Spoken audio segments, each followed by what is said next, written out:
How's it going, everybody? It's Dr. Game here, bringing you guys another Cincinnati Bengals news video. Today is going to be the preview for Week 1, the start of the season for the Cincinnati Bengals as they face the Indianapolis Colts. And today we're going to be doing a preview/prediction video.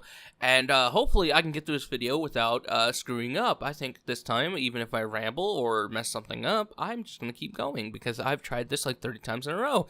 And I'm starting to think I should maybe script my videos, but nah, screw it. I'm too lazy to do that. Anyway, what do I think about both these teams? I'm going to start off talking about the Colts, the team I would know the least about. I don't know why, but that's what I'm going to do. They have Andrew Luck. That's probably the most I can ever say about this team. They have Andrew Luck, and he's going to be one of the biggest keys to this game and the person to look out for. Is Andrew Luck 100%? Is he going to be 100% healthy mentally and physically? Can he come out there and play at tip-top game? Because anytime Andrew Luck can play in tip-top shape, he is one of the best quarterbacks in the league. I would say he'd be a top 5 quarterback when he's healthy. So he's going to be a guy we need to watch out for. Otherwise, in the Colts, another thing I would say we should be looking out for is their revamped offensive line. They picked up some pieces in the offseason. Nelson there at left guard, and we need to see that battle there in the interior line for them. Man, stretch there. Throat's starting to get a little like raspy just because I've done this so many times, so my throat's starting to, like, my voice is going out. This is really bad. That, and I just had ice cream. This is probably not the smartest decision before making a video. Anyway, other things to look out for on the Colts. Let's see if that defense can actually do something. One thing Colts fans have had to really deal with, they've had a pretty good offense under Andrew Luck in the Andrew Luck era, but their defense has been pretty freaking bad lately, and I guess if you're a Colts fan, you need to see if they're actually going to make a step in the right direction away from mediocrity. Anyway, that's basically a very basic way of how I see the Colts. Again, when I talk about teams, I am not an expert in every other team. I've really fallen off when it comes to watching every team. This year, I'm going to do a better job of doing that. So probably like next year or near the end of this year, a lot of these previews are going to probably be a lot more detail-oriented. But near the beginning, they're not going to be, and it's probably because I don't script my videos, meaning I don't go research and just make a script, so it is super detail-oriented. I'm not going to act like I know a lot about each team when I don't. That's just, it seems very deceptive. But anyway, we're going to move on to the Bengals, a team I do know because it is my team. And finally, we're going to get a chance to see what this team could do. This team that's actually made more moves this year in the offseason and the preseason than I've ever seen as a Bengals fan. Not been a long time, it's for me, but, you know, under the Marvin Lewis era, this is the most I've ever seen on a Marvin Lewis team. New coaches, a lot of new players, a lot of youth infused into this team. I'm going to talk about 3 players we should probably look for or look at if you're a Bengals fan. One is pretty obvious, and it's always going to probably be on all these lists when I talk about a preview, is the quarterback, and we're going to talk about Andy Dalton.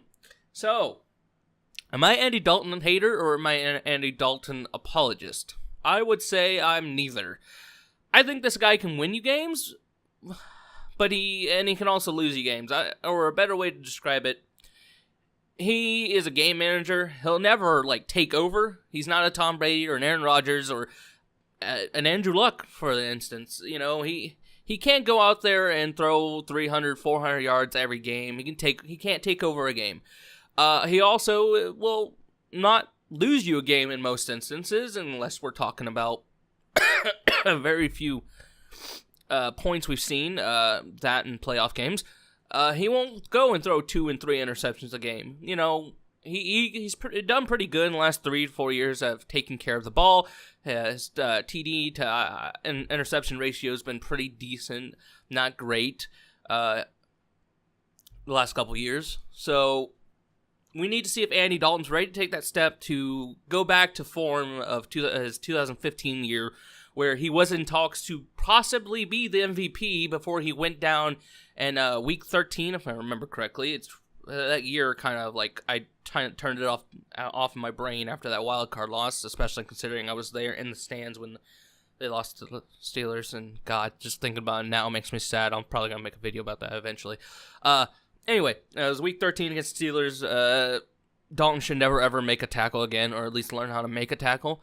But anyway, another player I think we should really look out for is Joe Mixon.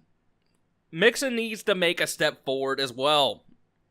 Last year he didn't have as many steps, and the line wasn't that great, and the line does look a little a little bit better. I'd say both teams definitely made steps to improve the line. With the Bengals, we went out and traded for Cordy Glenn. We drafted Price.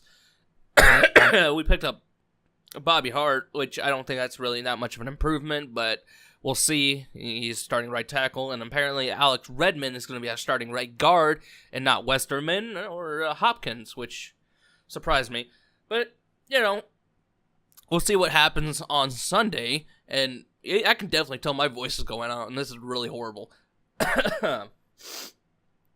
Oh, great. Am I developing a cold because I ate ice cream and then decided to do a video? But anyway, Mixon, he has somewhat of a line.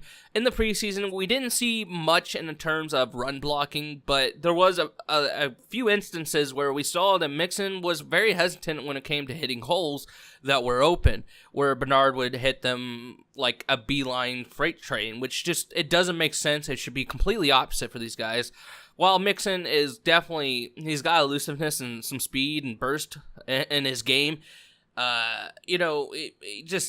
you would think the guy's like 20 pounds or 15 pounds heavier than Bernard. He'd be the guy that would go straight through a hole and run some people over. But it's Bernard, this one, that seems to like contact more, which I've always admired that about Bernard. But anyway, it's Mixon's team, or I wouldn't say team, but is his position. He's the starter on the depth chart. He's going to play down 1 and 2 most of the time, maybe an occasional down 3.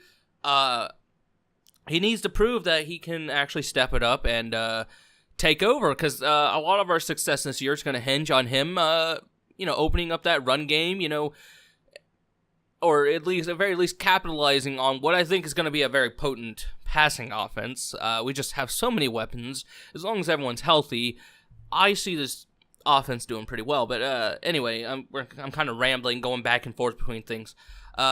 Mixon's just got to take that step away from being a rookie to being I wouldn't say veteran, but at least a second-year player. And he's got to show more, what's the word? I'd say awareness, I guess, would be the best word I can come up with, And a third player, I guess, we should really look out for, and it's a rookie. It's Jesse Bates, a rookie that's starting in the lineup at safety after we cut Iloka.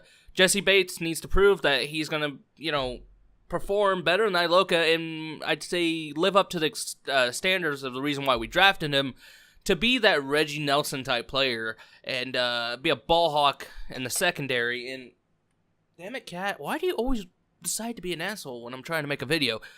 Yeah, ball hawk in the secondary like Reggie Nelson. A true free safety, a guy that's just like in center field, to use a baseball term, and he's just waiting for the ball to be thrown and just ball hawk it, and then come away with like 4, 5, 6 interceptions in the air. I think the guy can do it, but we need to see him do it. He's looked okay in the preseason. Early on, he didn't look too well, but it looks like he was taking a step forward near the end of the preseason. So we really need to see out of him if he can live up to that expectation. Now we're going to move on to the keys to success, keys to winning this game. I'm not going to do it for each team. I'm just going to do it for the Bengals, because why would I want to list the Colts' reasons and keys for their success? But anyway, I think 3 keys, I should say. We'll go with 3. There's going to be 3 keys. Number 1, the offensive line needs to just hold up, plain and simple. All those improvements to the offensive line, they need to be able to give Andy Dalton time to throw the ball. They need to open up some holes for Mixon to hit. And I honestly think if they can block even average, they give us a very good chance to win this game, considering how bad we were last year as a team, as an offensive line.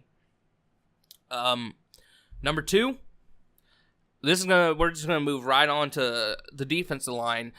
I honestly believe that defensive line, which is just fantastic, it's a top 5 defensive line guaranteed. I think has potential to be a top 3, defensive line, contending with, like the Rams or the Chargers. This defensive line is going to be potent. Very, very, very good. They need to have Andrew Luck in the dirt as many times as possible. Now, I'm not saying they need to injure the guy, because, that's pretty fucked up to say about, another person, is you want them injured. But he definitely needs to get hit plenty of times. Andrew Luck is coming off an injury. He is coming off a very, very long rest. He's going to be rusty. We need to, keep him in the mindset of, oh, crap, I'm not back at 100%. If we can rattle the cages of Andy Dalton, well, that's so used to saying Andy Dalton's cage is getting rattled. Andrew Luck, we have a very good chance of winning, and I think we would have a very good chance of causing Andrew Luck to make stupid mistakes, which is ultimately what we should be trying to do. And number 3, I guess this kind of ties into number 3. I'd say key to success for the Bengals is we just need to cause turnovers. We were literally the second worst turnover team in the league last year. The only team worse was the Cleveland Browns. That's not good company to be with. So, this team needs to come up with interceptions, fumbles, something. This team needs to cause turnovers, and I honestly believe with this defensive line and the acquisition of Jesse Bates that we have a good chance of causing turnovers. The chances of a team winning when they win the turnover battle is extremely high, and I think this team needs to make a real step forward to do that. So I think it's honestly a very big key to success. I look to hopefully see, 2 interceptions in this game. Hopefully. But anyway, kind of rambling and losing my train of thought right now. What do I think the score is going to be? This one's a tough one. I don't think both teams are going to be anywhere near midseason form. I don't expect to. Both teams are going to have potent offenses by the midseason, minus injuries. But I expect this one to be a sort of close, low-scoring game. I'm going to go with 2017. That's decently low, but I'd say enough scores to kind of get the point that both teams could probably do way better. I just think, I should probably say who I think's winning. 2017, I'm anytime I unless it's pretty obvious, and considering I did that preview video, that my thoughts on this game are pretty much set in stone. I think the Bengals are a better team. They're not a team that has a quarterback coming back from injury. I think they're more hungry to actually prove that they're not a laughingstock at this point. This team has made the playoffs, I'd say plenty of times under the Marvin Lewis era, 5, 6, 7 times. They just need to prove they can win a playoff game, and a step to that would be to get back to the playoffs. I just think this team's young, hungry, and ready to take that step forward, and I don't know if I could ever give the win to an Andrew Luck team after Andrew Luck's been gone for, 2 years. Maybe in 3-4 weeks after Andrew Luck's, got 3 or 4 games under his belt. If this game were happening later in the season, I would probably say the Colts have a better chance to win, but with a probably very rusty Luck, I'm going to give this one to the Bengals, and I know this video's been very rambly. I'm going to hope to improve these videos. I think since doing this video, I've learned I'm going to have to, script these videos, even though I'm not a big fan of scripting videos, because it feels more like I'm reading than actually talking to you guys, but I think I've noticed I just don't have, I'd say, the skill and vocabulary to, off the top of my head, do these videos, and it's not stopped me from getting subscribers and people who like my videos. I want to bring the best videos out there for you guys that I possibly can. And I don't think you guys want to listen to me ramble, but if you do, tell me. But what do you guys think? What do you think the score is going to be? Whether you're a Bengals fan and an Indianapolis Colts fan, let's have a discussion down in that comment section. What do you think the keys to success for this game are? And players to watch? And give me your score predictions. Yeah. I had a bit after this, but then my throat is really actually, like, my voice is going out. I can already feel it. If you liked the video, leave a like. Again, comment, tell me what you guys think. And if you want to see more of these videos, especially if you're a Cincinnati Bengals fan, because I do mostly Bengals videos, make sure you subscribe and hit that notification bell so you're notified every time I make a video, because YouTube may not notify you even if you're a subscriber to my channel. It is very easy for someone you're sub to be, like, absent from your subscription feed. I've noticed this myself when I've subscribed to plenty of channels. I think I'm subscribed to like 100, 200 channels, because this channel has been around for years, and it's my own personal channel as well as the one I make videos on. And, you know, YouTube's YouTube. Apparently, subscribing to a channel doesn't mean you want to watch that channel anymore. But anyway, I'm Dog the Gamer. I hope you guys enjoyed, and I hope you have a great day. God bless, and who day. And I just hit my boom arm. Anyway, have a good day.